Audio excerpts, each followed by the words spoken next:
Your podcast is undefeated. All knockouts. Everybody in the group chat says you're a genius. Mommy shares every single episode. Your friends tell you, bro, this is better than half the stuff on Spotify. Congratulations. You are Adonis Creed beating up guys in Mexico.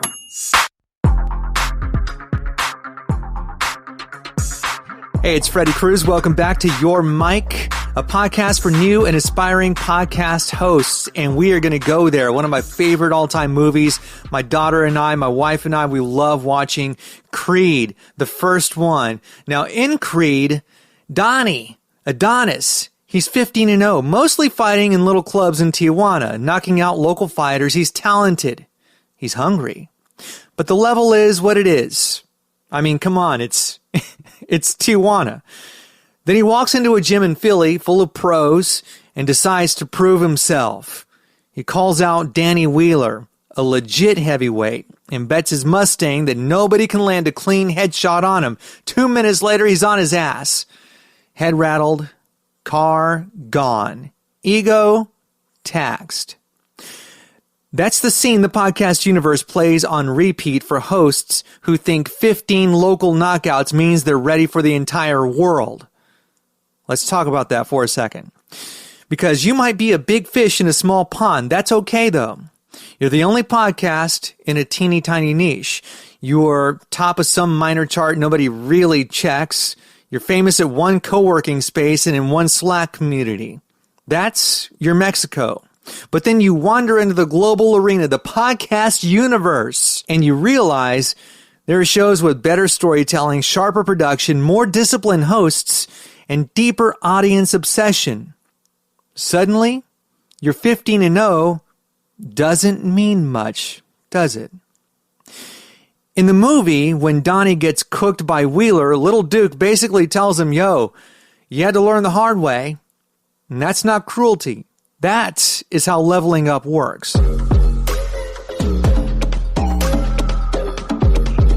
So here's your first gut punch.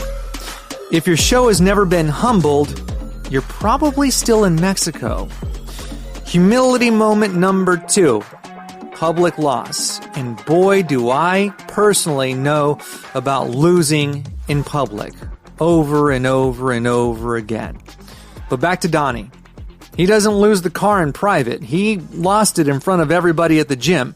Guys laughed.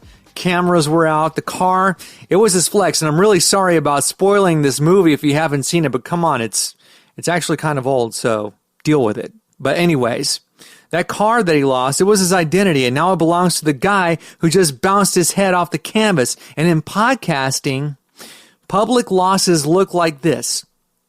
Dropping an episode you thought was brilliant and watching it underperform brutally. Been there, done that. Landing a big guest and then fumbling the interview so badly you wince listening back. Been there, done that.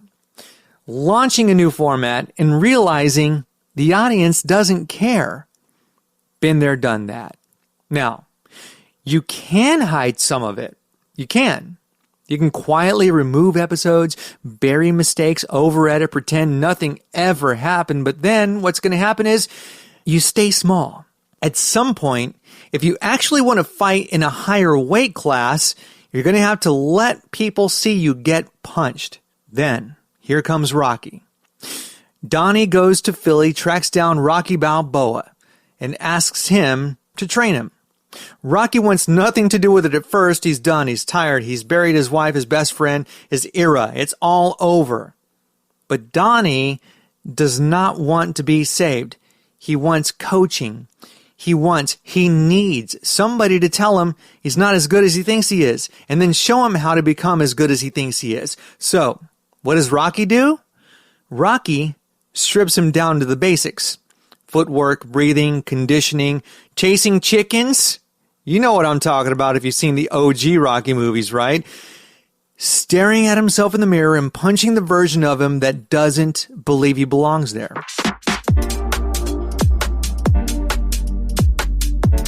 Now, what does quote-unquote Rocky training look like for your show? I can tell you what it's not. It's not new gear. It's not a new logo. It's not a new tagline. What it is is learning how to ask better follow-ups, cutting 20% of your rambling from every episode, and I mean from every episode. It's writing hooks that make it impossible to scroll past your clip. It's building a real relationship with your audience instead of yelling into the void. Back to basics is not glamorous. It's you, it's a mic, and the uncomfortable realization that the problem isn't discoverability. It's that when people discover you, you're not undeniable yet. Now let's talk about the fight you will lose. At the end of Creed, Donnie fights Pretty Ricky Conlan. The world expects a massacre. Instead, Adonis Creed shocks Conlan by taking the fight to him and knocking him down for the first time in his career. Conlan weathers the storm, drops Donnie hard, and it looks like it's over, but Donnie hauls himself off the canvas and goes the distance. Now, here's where it's a real spoiler alert. Again, sorry not sorry. Adonis loses the fight by split decision. Conlan keeps the belt, but he wins the night. The crowd is chanting Donnie's name. Max Kellerman literally says on air, Ricky Conlan won the fight, but Adonis Creed won the night. And that's where most serious podcasters live. You're not winning the fight on paper. You don't have the biggest show in your niche yet. You're not on the biggest stages yet. But in the small places that actually matter, listeners trust you. Guests walk away feeling seen. Other creators, well, they know that if I go on that show, I better bring my A game. You might be losing the fight right now, but you're winning the night. So how do you apply Creed rules to your show? Rule number 1, admit you're still in Mexico. Look at your wins honestly. Are you dominating a real ring or a tiny scene that's just happy you showed up? Do your numbers look good because you're actually good, or because you're comparing yourself to people who barely train? This is not self-hate, by the way. It's scouting.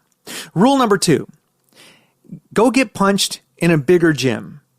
Metaphorically speaking, not literally, okay? Now, that's going to mean pitching bigger guests who intimidate you. It's okay to be intimidated, okay? I promise. Submitting your show to festivals, awards, or critique panels. Asking a creator you respect to roast your last 3 episodes. You'll lose the Mustang, and that's okay. Rule number 3, go get yourself a Rocky. Not a fan, not a cheerleader, definitely not mommy and dada. Get yourself a coach or a peer who's going to say, you talk too much here. Your intros are weak. Your sound is fine, but your questions, well, they suck. You can find them in online communities, masterminds, or just by trading feedback with other serious hosts. Rule number 4, back to basics. For the next 4 to 6 weeks, pick one, just one, fundamental. It could be interviewing, storytelling, sound, or hook writing. Build a mini training camp around it. We're talking books, courses, feedback loops, deliberate practice. Creed doesn't beat Conlan, remember? I spoiled the movie for you. But he beats the version of himself that walked into that Philly gym thinking Mexico made him immortal. You're doing the same thing when you take the L on a gimmicky format and go back to clean, sharp episodes. When you kill a segment that doesn't work even though you love it, and when you accept that the only way forward is more reps and better fundamentals. Rule number 5, define your quote-unquote win the night. If you only define winning as number 1 in my category, or full-time income, or major sponsors, you're gonna quit before the montage ends.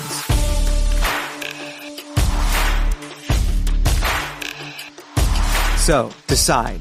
Is a win when a founder DMs you saying your episode stopped them from quitting? Is it when a guest tells you it was their best interview all year and man, that feeling is fantastic? Or is it when your tiny core audience shows up every single week no matter what? Losing the fight but winning the night means the scoreboard doesn't have to validate your existence. The work and the impact do. So here's your challenge. 1, and answer this honestly, all right? Where am I still in Mexico? Do you niche where competition is low? Do the metrics you brag about really don't mean what you think they mean? 2, find one Danny Wheeler moment you've been avoiding, something or someone that might humble you. Is it a room, a guest, critique, or an arena where you might get punched in the face metaphorically? 3, commit to one back to basics block. 30 days of focused improvement on a single skill. Track it. Treat it like a training camp. There's a podcast I love listening to. It's hosted by Cody Sanchez. It's called The Big Deal Podcast. And she always says this one thing. It's something like, what doesn't get measured can't get managed. Well, that applies to business and your podcast. And that's because the podcast universe does not care about your record in friendly sparring. It cares whether when the bell rings for a real fight, you can get off the canvas and keep swinging, even if the belt goes to somebody else. Look, you don't have to win every single fight. It'd be boring if you did, actually. But if you want to be Creed level, you damn well better win the night. And I could be your Rocky if you're down. All it takes is sending me an email at Freddy@SpekePodcasting.com to get started. And if you know of somebody who needs some Creed level training, who wants a Rocky Balboa, please feel free to share this episode with them. Thank you for listening.